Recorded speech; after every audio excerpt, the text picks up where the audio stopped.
கட்சியில் சேர்ந்து உழைக்க முன்வந்தார். இதை கண்ட சிவகாமி அம்மையார் நாட்டுக்கு சேவை செய்ய முன்வந்த கல்யாணம் குடிவாதம் செய்தே மறுத்துவிட்டார்.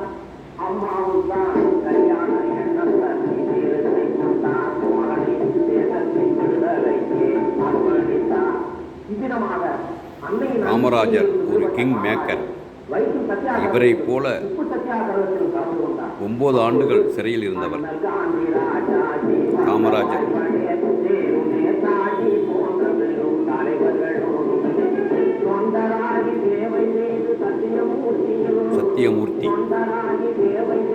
சத்தியமூர்த்தியும் அரசியல் தலைவர் என்றால் பாரத ரத்னா சிவாஜியின் காமராஜரும் இணைந்த காட்சி. 1936 1937 விருதுநகர் தொகுதியிலிருந்து போட்டியின்றி சட்டசபைக்கு தேர்ந்தெடுக்கப்பட்டார். 1940 தமிழ்நாடு காங்கிரசின் தலைவரானார். அதன் பிறகு முதலமைச்சராகவும் பதவியேற்றார்.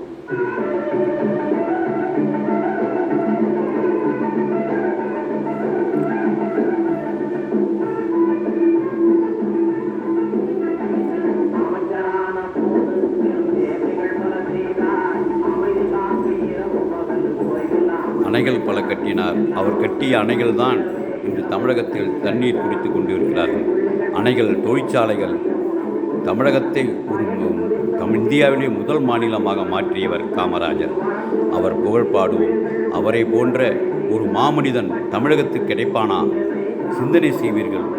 இறக்கும்போது கையில் 100 ரூபாய் தவிர வேறு எதுவும் கொண்டு போவதில்லை.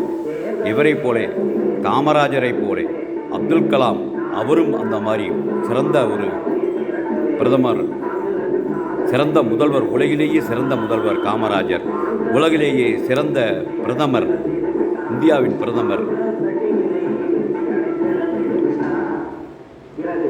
தலைவர்களாக இருப்பவர்கள் பதவியில் இல்லாமல் மக்களுக்கு சேவை செய்ய முடியும் என்று தனது முதலமைச்சர் பதவியை தியாகம் செய்துவிட்டு மக்கள் மத்தியில் உழைக்க வந்த காமராஜரை காங்கிரஸ் தலைவராக ஏகமனமாக தேர்ந்தெடுத்தார்கள். மறைந்தாரே நாடு மறைந்தாரே நாடு மறைந்தாரே வழியை பின்தொடர்ந்து காமராஜர் உழைக்கின்றார். எதிர்ப்பு இன்றி புது பிரதமர் ஒருவரை தேர்ந்தெடுக்கவே வழி செய்தார்.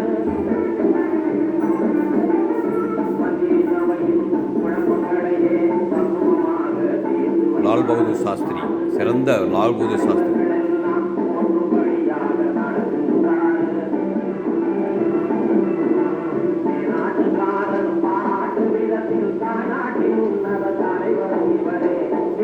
King maker Kamarajar.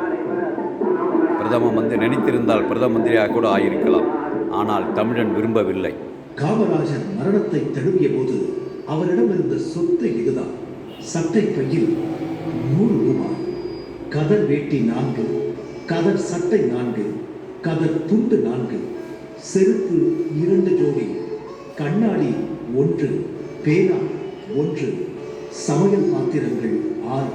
இப்படி ஒரு ஏழை பங்காளனை, கரைபடியா கரத்தை கொண்டவரை, உத்தம தலைவரை, பற்றற்ற முனிவரை, ஆசை என்பதே சிறிதும் இல்லாத புனித மனிதனை உலகத்தில் நம்மால் பார்க்க முடியுமா? வாழ்க காமராஜர், வாழ்க வையகம் புகழ்.